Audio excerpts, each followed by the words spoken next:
ভাষার জন্য লড়াই আমৃত্যু ধরে রেখেছেন ভাষা সংগ্রামী আহমেদ রফিক। ব্যক্তি মালিকানার পুঁজিবাদের বিরুদ্ধে তিনি ছিলেন সমাজ বিপ্লবী।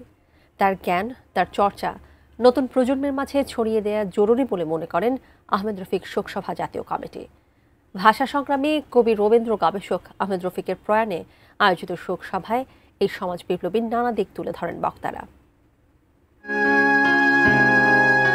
নিজেকে ভাষা সংগ্রামী হিসেবে পরিচয় দিতেই স্বাচ্ছন্দ্য বোধ করতেন আহমদ রফিক। ভাষা আন্দোলনের সময় ঢাকা মেডিকেল কলেজের এই শিক্ষার্থী নিজের জ্ঞান বিস্তার করেছেন শিল্প, সাহিত্য, সংস্কৃতির নানা দিকে। রবীন্দ্র তত্ত্বাচার্য উপাধিতে ভূষিত আহমদ রফিক ছিলেন রবীন্দ্র গবেষণায় আলোকবর্তিকা। আহমদ রফিকের স্মরণে শোকসভার আয়োজনে গঠন করা হয় দেশের বিশিষ্ট নাগরিকদের নিয়ে ১৫১ সদস্য বিশিষ্ট শোকসভা জাতীয় কমিটি। শুক্রবার বাংলা একাডেমির আব্দুল করিম সাহিত্য বিশারদ মিলনায়তনে এই কমিটির আয়োজিত শোকসভায় তুলে ধরা হয় আজীবন সংগ্রামী আহমদ রফিকের জানা অজানা নানা দিক।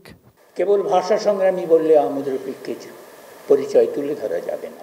শোকসভায় জাতীয় কমিটির আহ্বায়ক ঢাকা বিশ্ববিদ্যালয়ের ইমেরিটাস অধ্যাপক সিরাজুল ইসলাম চৌধুরী বলেন, পুঁজিবাদ যখন এই বিশ্বকে ধ্বংসের দিকে নিয়ে যাচ্ছে তখন সামাজিক মালিকানার বিস্তারে জরুরি ছিলেন আহমদ রফিক। বিজলি কেবলসের স্কিন কোটেড ইনসুলেশন আগুন প্রতিরোধী। বিজলি কেবলস, নিরাপদ আজীবন।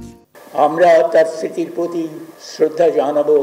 প্রকৃত শ্রদ্ধা আমরা জানাতে পারবো যদি এবং যে পরিমাণে তার যে কাজ, সেই সামাজিক বিপ্লবের জন্য সাংস্কৃতিক তৎপরতার সাংস্কৃতিক কাজ, সেই কাজকে আমরা যত এগিয়ে নিয়ে যেতে পারবো ততই তার প্রতি আমরা শ্রদ্ধা দেখাবো। গত ২ অক্টোবর রাজধানীর বারডেম হাসপাতালে শেষ নিঃশ্বাস ত্যাগ করেন মুক্তচিন্তার পথিক আহমদ রফিক। তাঁর স্মরণে শোক জানিয়ে নানা কর্মসূচি পালন করছে দেশ বিদেশের বাংলা ভাষাভাষী জনগোষ্ঠীর বিভিন্ন সংগঠন। ১৯৬৪ থেকে ৬৮ সালে তার নানা বন্ধু। Arafat Siddiqui, ATN news, Dhaka.